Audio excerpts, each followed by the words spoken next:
엘라바마주의 베리 무어라는 하원 의원입니다. 베리 무어 하원 의원은 새로 법안을 하나 발표를 했는데 그 발표한 법안이 좀 사람들한테 관심을 끄는 그런 법안이어서 간단하게 소개해 드리려고 합니다.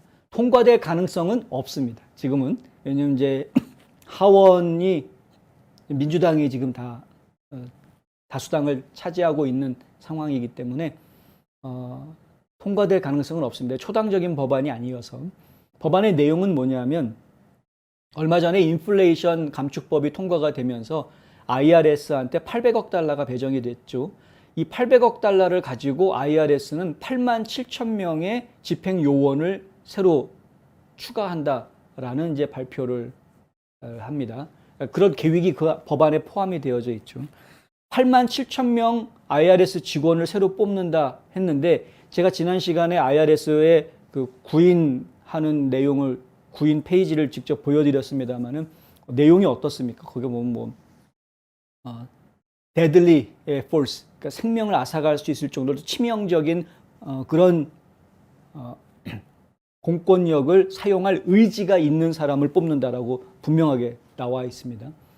그러니까 지금 이제 세무 집행하는 거죠, 세무 집행. 근데 8만 7천 명의 이런 사람들을 뽑는다라는 법안이 통과가 된 건데 그거에 대해서 이렇게 이야기합니다. IRS, 그러니까 국세청이 8만 7천 명 새로 사람들 뽑을 텐데 이 요원들이 세관국경보호국, 그러니까 CBP, 세관국경보호국과 이민세관집행국, ICE라고 부르죠. 이민세관집행국을 지원하기 위해서 국경에서 30일 동안 근무하게, 국경에서 30일 동안 의무 복무하게 만들자라는 내용입니다. IRS 요원에서 8만 7천 명인 8만 7천 명 엄청난, 지금 국방부 요원보다 훨씬 더 많은, 국방부 직원보다 많은 숫자가 IRS 직원이 된다는 이야기거든요. 근데 이 사람들을 갖다가 전부 다 국경 지역으로 보내가지고 한 달은 국경 지역에서 국경 수비대랑 같이 일을 하게, 근무하게 하고 그리고 국세청 일을 하게 해주겠다. 이러한 법안을 만든 겁니다. 법안을 발표하면서 무어 의원은 연방정부가 IRS를 강화하는 것보다 국경 안보와 관련된 문제들을 우선시해야 된다.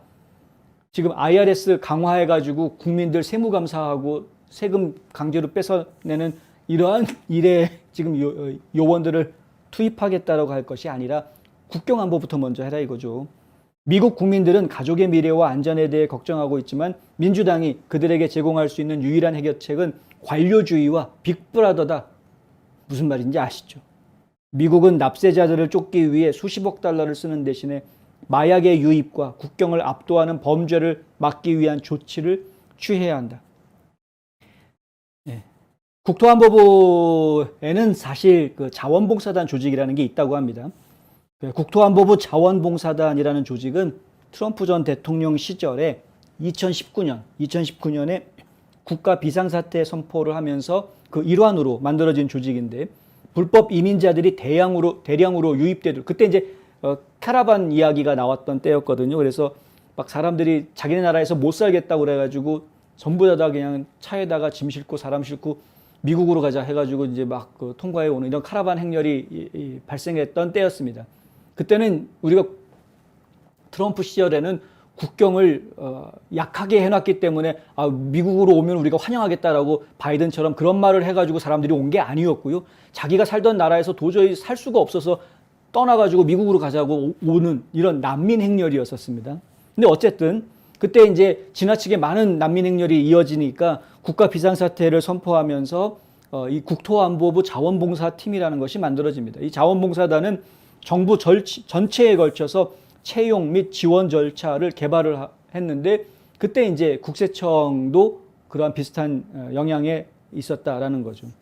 그러니까 결국은 DHS, 그러니까 이 국토안보부 자원봉사단이 모든 연방정부에 걸쳐서 활동을 했던 그런 전례가 있었기 때문에, 그렇기 때문에 이번에 지금 IRS에 새로 선발하는 신입 요원들도 이렇게 국토안보부와 같이 국경 업무를 도와주는 그런 역할을 수행할 충분한 근거는 있다. 뭐 이런 이제 이야기로 저희는 이해할 수 있을 것 같습니다.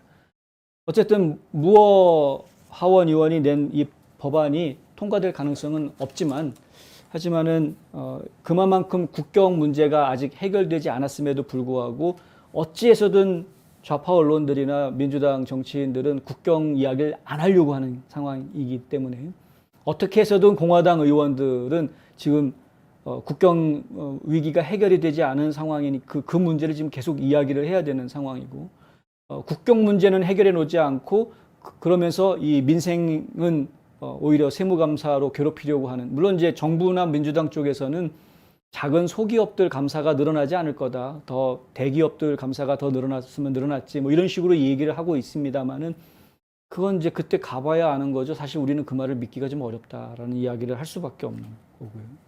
그리고 결국은 이런 세무감사를 대기업들 한다고 해도 대기업들 입장에서 과거에 내지 않았던 지금 최저 법인세가 나오지 않았습니까? 그러니까 이러한 그 대기업 입장에서는 세무감사는 강화하고 최저 법인세는 생기고, 그러니까 세금 내야 되는 건 늘어났는데 세무감사를 강화하니까 안 낼 수는 없고, 그래서 결국은 세금 내는 게 많아질 수밖에 없고, 대기업이 세금 내는 게 많아진다라는 것은 원가 상승의 요인이기 때문에 결국은 인플레이션을 자극할 수밖에 없는 문제로 가게 됩니다. 그 인플레이션 문제를 해결하는 대기업의 해결책은 두 가지로밖에 안 나오죠. 물건값 올리거나 직원 해고하거나 둘 중에 하나입니다. 둘 다 국민 경제에 안 좋은 악영향을 미치게 되는 것인데, 근데 하여간 이러한 부분들이 저희가 계속 지켜볼 수밖에 없는 이런 입장이라는 것이 안타깝기 짝이 없다. 빡세게 기도해야 됩니다. 마이 퍼거스님 지금 댓글 주신 것처럼, 예, 미국을 위해서 많은 분들이 기도해주고 계십니다만은 정말 빡세게 기도하셔야 될 때다라는 말씀 다시 한번 드립니다.